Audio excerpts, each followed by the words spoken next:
Hi, welcome to my channel. In this video, I'm going to be showing you how to sew this complete outfit. In my previous video, I showed you how to make the pattern for this outfit, so be sure to check that video out first before watching this video. This outfit makes me want to dance, and what comes to my mind is salsa dancing. I cannot wait for this pandemic to be over so I can go out dancing already. Now, I've made several versions of this top. However, in this video, I'm making this skirt for the first time. The fabric I use for the skirt is a crepe fabric which has somewhat of a stretch to it. And if you're like me that's sewing with your tabletop sewing machine at home, I have one big tip for you. So I had to call my girl Amy Chilaka after my sewing machine just wouldn't sew the fabric. So it turns out that you need to be using the right needle, which is a stretch needle. At the very least, you need to change your needle so that you're using a brand new needle. Now you know. So go ahead and grab all your grabbables so that we can start. But before you go, don't forget to subscribe so that you don't miss out on anything. Also, give this video a like if you want to see more of this kind of videos from me, and let me know your thoughts in the comment section below. Okay then, now we can start. My name is Ijeoma, and welcome to my sewing journey.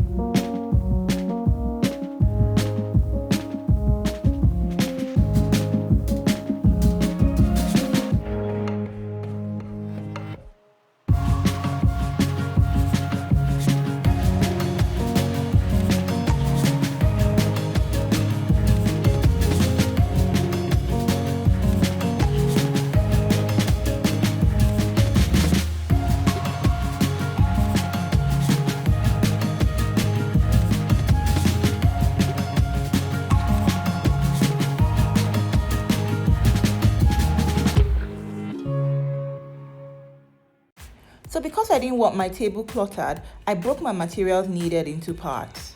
So for the top, you will need your fabric. I used half a yard of this gorgeous off-white damask fabric. You'll also need a lining in the same color as the main fabric. I used less than half a yard for this.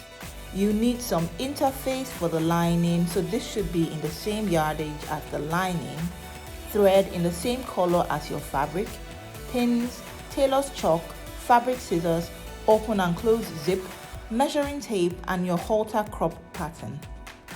In addition to these, for the skirt, you will need your skirt pattern, fabric of choice. I used about 1.5 yards of this gorgeous crepe fabric, some interface for the facings, basting thread, sewing thread, loops, and buttons. Now, if you're in Abuja, Nigeria, I got my loops from TDM in Wuse 2, and I was really thrilled when I found this store as it has all the sewing accessories you could possibly need. I'll leave a list of all materials needed, as well as links for all related videos in the description box below. We'll be starting with the top, so go ahead and cut your pattern pieces according to the instructions on the pattern. At the end, you will have 2 halter pieces cut on fold at the top edge on main fabric only, 2 front bottom pieces cut on fold at the top edge on main fabric only, 2 side back pieces cut on main fabric, lining fabric and interface, 2 center back pieces cut on main fabric, lining fabric and interface, 1 center front piece cut on fold on main fabric, lining fabric and interface, and 2 side front pieces cut on main fabric, lining fabric and interface. Mark notches at all seam allowance intersections, bust points and bust radius like so.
Starting with your main fabric, pin your side front pieces right side to right side on either side of the center front piece, matching all notches like so.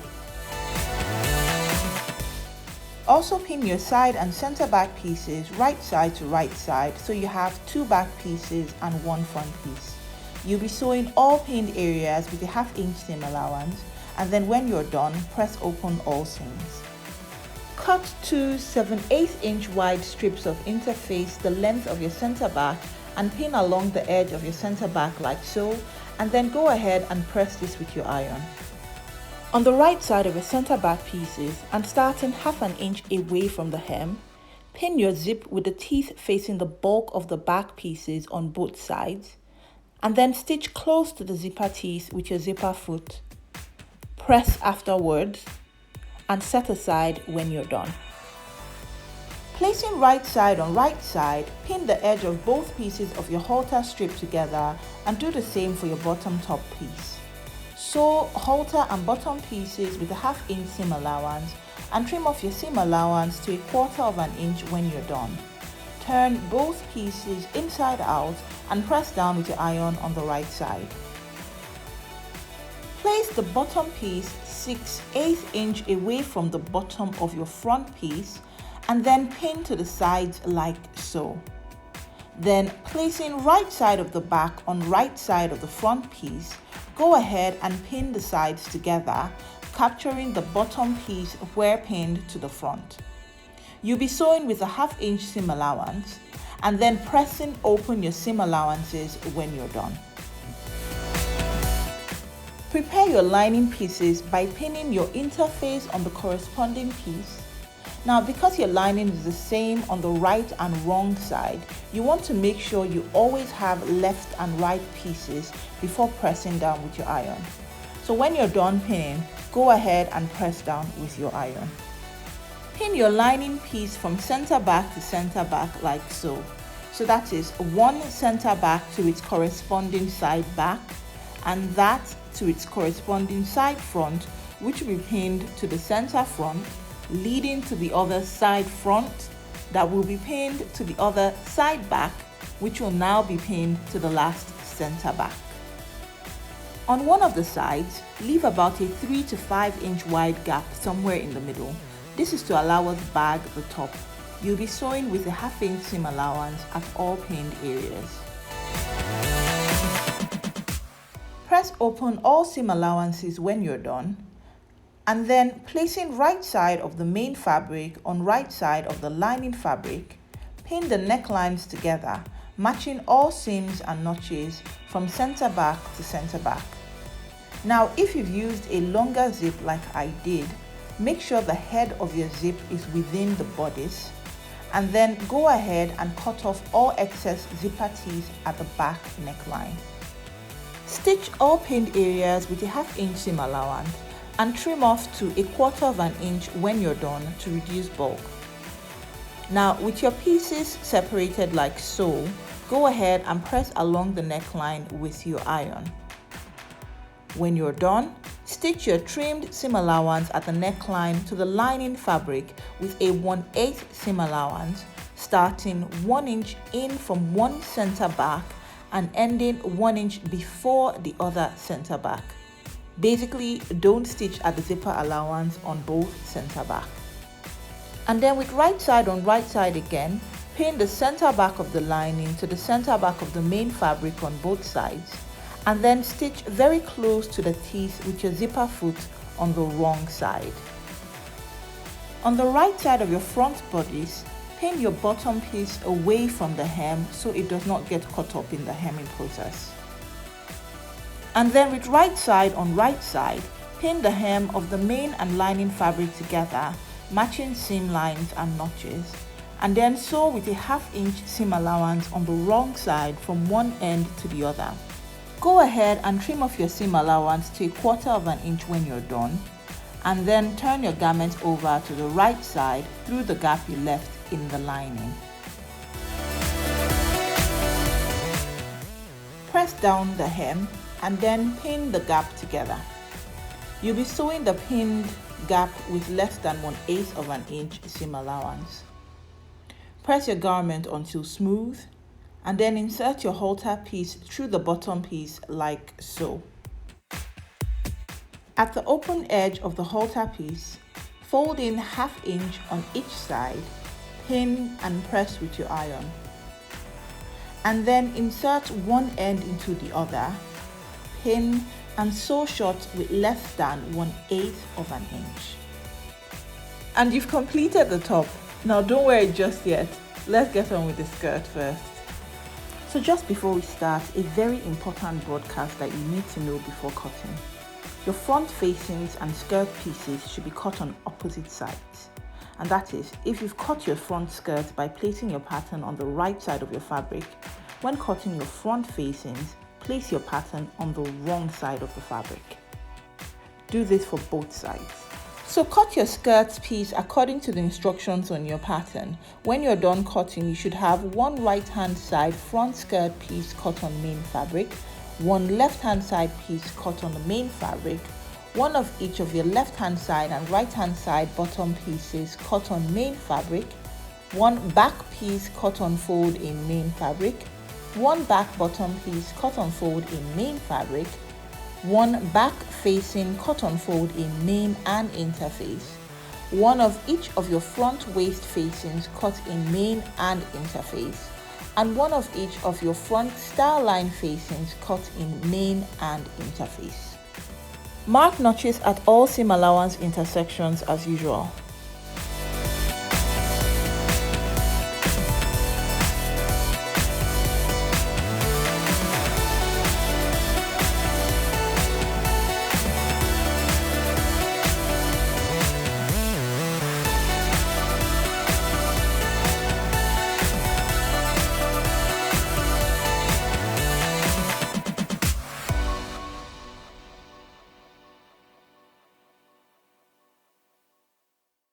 At the skirt pieces, also mark notches at the waistline and top of your darts.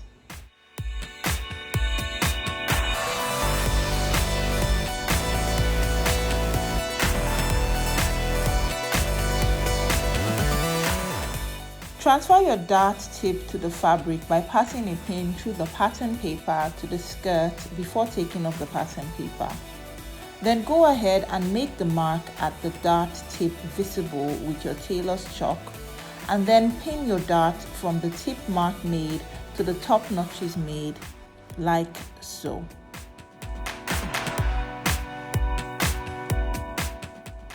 Continue with making notches at the back pattern.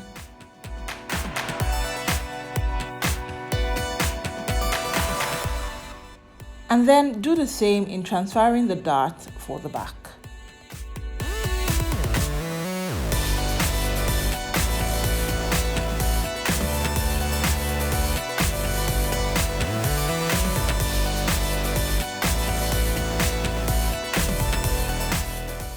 When you're done, go ahead and sew your darts and press to the corresponding center back and center front afterwards. Starting with the back skirt, pin the back flare to the top skirt piece, placing pattern pieces right side on right side. Do the same for your two front pieces. And when you're done pinning, sew with a 1/2 inch seam allowance and press open all seam allowances when you're done. Then placing right side on right side, pin the sides of the front and back pieces like so, and then sew with a 1/2 inch seam allowance, pressing open your seam allowance when you're done. Pin your interface on the corresponding facing pieces and press down to stick with your iron. And then placing right side on right side, and you can use your pattern pieces to guide you. Pin, sew your side seams, press open and trim to 1/4 of an inch when you're done. Go ahead and pin your loops on the seam allowance of the right hand side of your front skirt piece in your desired length, starting 1/2 an inch in from the waist and your loops facing the bulk of the skirt. And then pin your waist facing from one end of the waist to the other, placing right side on right side. And then with right side on right side of the skirt, Further pin your style line facings on top the waist facing and down the length of the front skirt like so. On the right hand side where you've pinned the loops, you'll be pinning the style line facing to catch the loops as well. Stitch with a 1/2 inch seam allowance on all pinned areas, trimming your seam allowance to 1/4 inch when you're done, and snipping very close to the stitch line at the ends where all 3 fabrics intersect. To keep the facings in place, sew your trimmed seam allowances at the waist and front style line to the corresponding facings. Now I left the section where all 3 fabrics intersect, as the turn at this section will keep the facings in place. Press down on the right side when you're done. To hem the skirt, at the hem, run a stitch at the hem allowance, and that is 1/2 inch in from the edge. Now I got this tip from a fellow YouTuber. I'll leave her link somewhere in this clip. She uses this method to hem her circle skirt. I tried it out for the first time in this video and it really made things easy for me. So when you're done, use your iron to press your hem, folding at the stitch line you've just created. I had to also use pins because of how light the fabric is. Go ahead and stitch down your hem allowance with a 1/8 inch seam allowance close to the folded edge. As usual, I like to leave interlocking my raw edges till the end so as not to shave off my seam allowance. So go ahead and interlock all raw edges like so. Now it's time to sew on your buttons. So you'll need to make marks at each corresponding loophole. So first of all, pin the loops on the other side of the fabric to ensure that they are properly aligned.